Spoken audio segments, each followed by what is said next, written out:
Hello అండి, నేను Ashwini. Welcome to my channel. ఈరోజు రెసిపీ ఎగ్ బిర్యానీ చేసి చూపించబోతున్నాను. దానికోసం నేను బాస్మతి రైస్ ఒక గ్లాసున్నర తీసుకొని కడిగి పెట్టుకున్నానండి. ఒక గిన్నె పెట్టి హీట్ అయిన తర్వాత ఆయిల్ యాడ్ చేస్తున్నాను. అందులో పసుపు, కారం వేసుకొని, ఒక స్పూన్ కారం, కొంచెం పసుపు వేసుకొని ఉడకబెట్టిన గుడ్లను వేయించుకుంటున్నానండి. ఇవేంటంటే వేయించడం వల్ల చాలా బాగుంటుంది. అదే ఆ నూనెలో ఒక స్పూన్ నెయ్యిని యాడ్ చేస్తున్నాను. అందులో హోల్ గరం మసాలా వేసానండి. చెక్క, లవంగా, ఈ జాజికాయ, జాపత్రి, మరాఠీ మొగ్గ ఇవన్నీ వేసుకున్నాను. తర్వాత ఒక ఉల్లిపాయ, రెండు పచ్చిమిరపకాయలు, ఒక టమాటా ముక్కలు కట్ చేసేసి వేసుకుంటున్నానండి. వీటిని వేయించుకుంటున్నాను.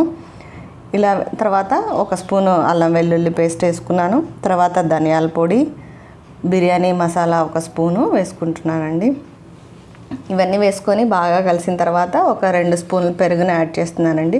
పెరుగును వేసి బాగా కలుపుకోవాలి. పెరుగు వేయడం వల్ల ఏంటంటే రైస్ చాలా బాగుంటుందను, రైస్ షైనీగా ఉంటుందండి, డిఫరెన్సియేషన్ తెలుస్తుంది. ఒక మీడియం సైజు పుదీనా కట్ట తీసుకొని కట్ చేసి వేసుకున్నాను. ఆ తర్వాత ముందుగా వేయించి పెట్టిన ఎగ్స్ని కూడా ఇందులో వేసేసి ఈ మసాలాలో కలపడం వల్ల ఏంటంటే ఈ మసాలాలన్నీ కూడా ఎగ్కి పట్టి చాలా బాగుంటుందండి తినడానికి టేస్ట్. అందుకోసం మళ్ళీ ఒకసారి ఇందులో వేసి వేయించుకుంటున్నాను. ఒక 2 నిమిషాలు అలా గడిచిన తర్వాత నానబెట్టుకున్న బియ్యాన్ని అందులో వేస్తున్నాను. ఈ బియ్యం వేసి అందులో 1.5 గ్లాస్ తీసుకున్నాను కదా రైస్, దానికి తగ్గట్టు 3 గ్లాసులు నీళ్లు పోసుకుంటున్నానండి. ఏ గ్లాస్తో అయితే రైస్ తీసుకున్నానో అదే గ్లాస్తో 3 గ్లాసులు నీళ్లు పోస్తున్నాను. వేసేసిన తర్వాత ఒక 2 స్పూన్ల సాల్ట్ని యాడ్ చేస్తున్నాను. ఈ సాల్ట్ని వేసి బాగా కలుపుకోవాలండి.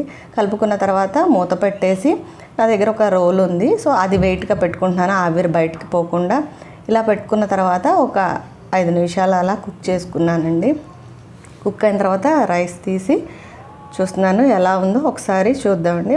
ఒకసారి కలుపుకోవాలండి. పైనుంచి కిందకి కలపడం వల్ల ఏంటంటే మసాలాలన్నీ పర్ఫెక్ట్గా మిక్స్ అవుతాయి కాబట్టి ఒకసారి కలుపుకుంటున్నాను. కలుపుకొని మళ్ళీ లిడ్ పెట్టి క్లోజ్ చేస్తున్నాను. క్లోజ్ చేసి వెయిట్ పెట్టుకున్నానండి. తర్వాత మళ్ళీ ఒక 5 మినిట్స్ కుక్ చేసుకున్నాను. కుక్ చేసుకున్న తర్వాత ఎదుగుండి రైస్ ఇలా పొడి పొడిగా ఉంటుందండి. మనం ఈ కర్డ్ మిక్స్ చేయడం వల్ల ఏంటంటే టెక్స్చర్ చాలా బాగుంటుందండి, రైస్కి షైనీగా ఉంటుంది.